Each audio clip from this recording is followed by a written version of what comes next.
சபை இன்னைக்கு எப்படி மாறணும்னா தீர்க்கதரிசியா மாறணும். அப்படின்னா என்ன அர்த்தம்னா, நீங்க அழைக்கப்பட்ட லிஸ்ட்ல வரணும், நீங்க பிரித்தெடுக்கப்பட்ட லிஸ்ட்ல வரணும். ஆமென். அப்படின்னா என்னன்றத சொல்றேன், கவனிங்க கவனிங்க. அந்த லிஸ்டுக்குள்ள நம்ம என்ன பண்ணா வரணும். ஆமென். நீங்க தாவீதை பாருங்க. தாவீது எதனா கனவு பார்த்தாரா? சொல்லுங்க. தேசங்களை குறித்து தீர்க்க தரிசனம் சொன்னாரா? இல்ல தீர்க்க தரிசன புத்தகங்களை எழுதினாரா?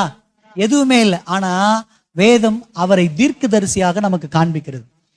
இயேசு கிறிஸ்து வாழ்க்கையில நடந்த எல்லா காரியமும் அவர் வாழ்க்கையில் நடந்து, அதாவது என் தேவனே ஏன் என்னை கைவிட்டுன்னு இயேசு கிறிஸ்து சிலுவையில் சொல்றாரு பாருங்க. அதெல்லாம் தாவீது ஏற்கனவே தன்னுடைய சங்கீதத்துல எழுதி வச்சிருப்பார். ஆமென்.